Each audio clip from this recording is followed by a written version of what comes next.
자, 그럼 지금부터는 이제 최대 관심인 그 단일화 얘기를 좀 해보겠습니다. 오늘 김문수 후보가 후보 확정한 뒤에 이재명 세력의 집권을 막기 위해서는 어떤 세력과도 연대를 하겠다 이렇게 말을 했습니다. 앞으로 그 한덕수 후보와의 이런 단일화 급물살을 탈 수 있을까요? 일단 시간 자체가 그렇게 많지 않습니다. 그리고 김문수 후보는 처음부터 단일화에 대해서 진정성을 가지고 계속 열어두고 왔고 오늘 또 단일화의 의지는 명확하게 밝혔습니다.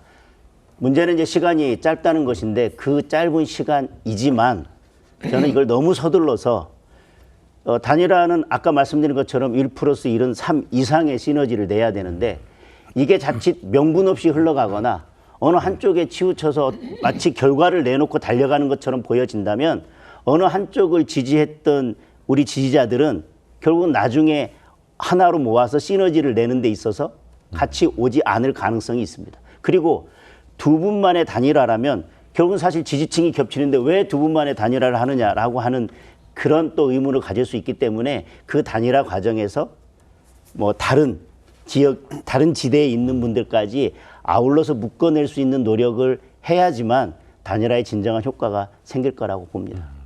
지금 시간이 일주일밖에 안 남았거든요. 다른 후보들하고 단일화라는 것은 저는 가능하지 않다고 생각을 하고요.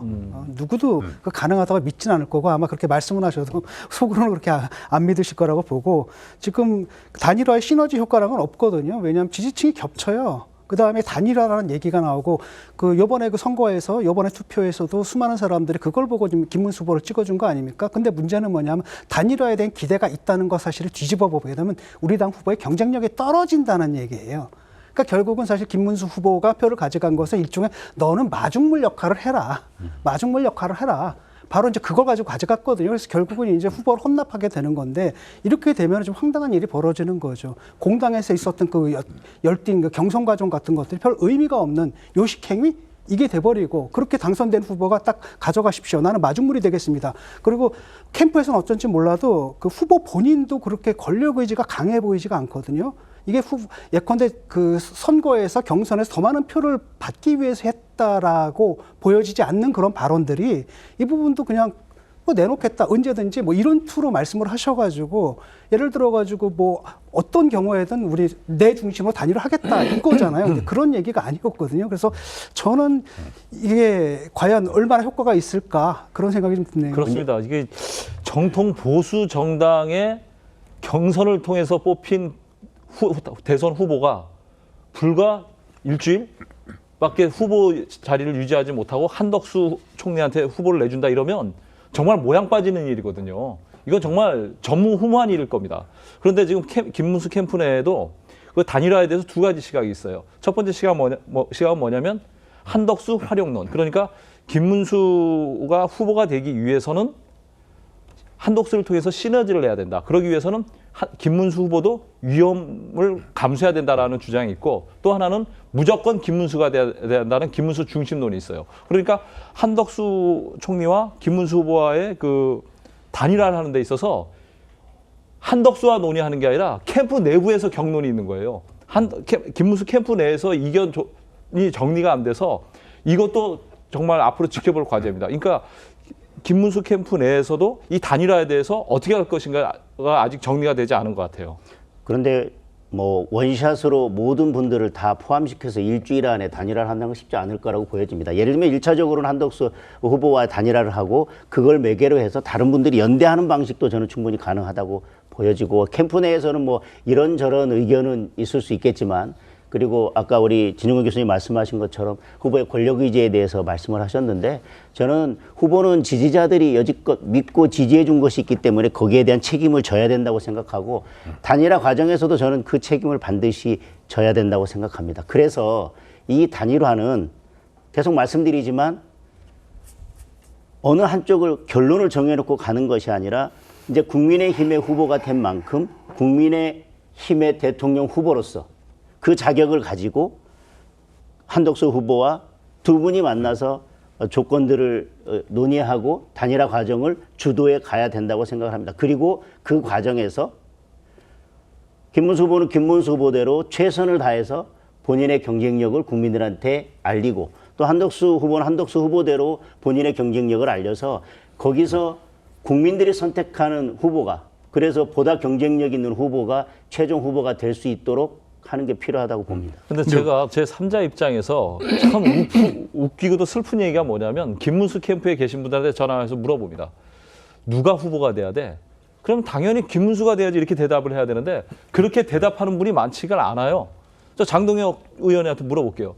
누가 후보가 돼야 됩니까? 김문수 후보가 돼야 답변을 하셔야 되는데 그렇게 얘기하시겠습니까? 저는 처음부터도 총괄선대본부장을 맡으면서 그렇게 말씀을 드렸습니다. 이미 당원들 사이에서는 단일화에 대한 열망이 있으니까 그 열망은 어쩔 수 없이 받아들여야 됩니다. 공당으로서 왜 자꾸 우리 당내에서 우리 후보를 내지 못하고 외부에서 영입해서 아니면 외부와 단일화하려고 하느냐라고 하는 비판은 있을 수 있겠지만 현실적으로 그런 열망들이 있기 때문에 그리고 보다 우리가 본선에서 경쟁력을 갖추기 위해서는 단일화를 해야 하기 때문에 단일화는 일단 기본값으로 둔 상태에서 저는 총괄선대본부장을 맡았고요.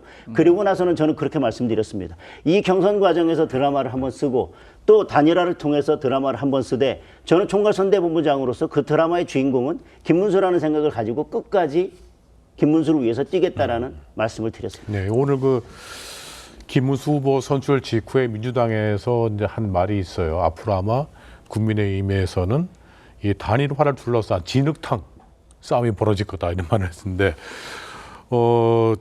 그런 예상대로 단일화 과정이 좀 그렇게 치열하고 좀 뭐 진흙탕 싸움처럼 그렇게 번지겠습니까? 뭐 진흙탕 싸움까지 안 가도록 해야 되는 게 뭐 당에서나 아니면 캠프의 역할일 거라고 생각합니다. 그런데 또 한번 뒤집어 놓고 보면 역대 대통령 선거에서 단일화를 하면서 뭐 당에서든 어떤 누군가가 준 로드맵대로 원칙대로 기준대로 이것대로 하세요라고 하면 캠프에서 양쪽 캠프에서 아무런 잡음도 없이 어떤 다른 목소리도 안 나고 예 알겠습니다 해가지고 딱 만나가지고 그렇게 했던 적은 저는 없다고 생각합니다.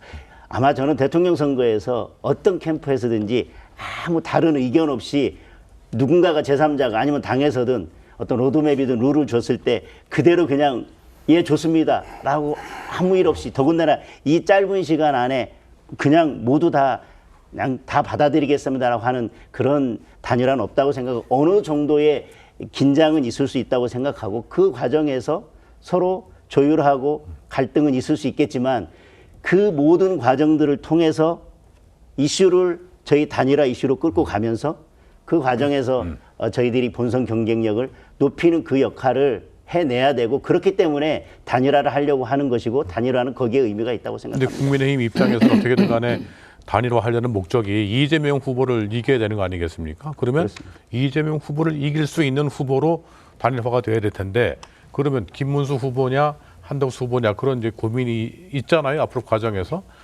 그럼 과연 어느 후보가 더 경쟁력이 있을까 하면 그 여론조사 최근에 나온 여론조사를 한번 좀 보면 좋겠는데요. 양자 대결 그 사례를 한번 저 띄워주시면은 예. 자 지금 나와 있습니다. 지금 최근에 5월 1일, 2일 날 조사가 된 건데 이재명 후보와 한덕수 후보가 붙었을 경우에 47.6% 대 38.8. 이재명 후보와 김문수 후보 같은 경우에는 33.8. 김문수 후보가 이거로 보면은 이제 한덕수 후보가 잠깐 뭐 높게 좀 나와 있습니다. 자 이런 형세인데 자 앞으로는 그럼 어떤 방식으로 이런 단일화를 할 생각이신가요? 두 후보 모두 단일화에 대해서는 진정성이 있다고 생각하고 그리고 1안, 2안, 3안 즉 언제까지 단일화를 이루어내야 되느냐 실무적으로도 가장 무리가 없는 것은 언제까지 그리고 예를 들면 국민의힘 후보로 출마하기 위해서는 누가 되든 언제까지라고 하는 데드라인이 있을 것이고 그걸 넘기더라도 뭐 단일화의 시간은 남아있긴 합니다만은 저희들이 생각할 때는 그래도 두 분 중에 어느 분이 되든지 국민의힘 후보로 출마하는 것이 그래도 최선이라고 하는 그 기준을 놓고 본다면 그 전제를 가지고 그다음에 문항을 예를 들면 선호도로 할 건지 경쟁력으로 할 건지 그다음에 몇 대 몇으로 할 건지 이런 것들은 그 큰 틀에서 합의가 이루어지면 그건 실무자들끼리 만나서 협상을 할 문제라고 생각합니다.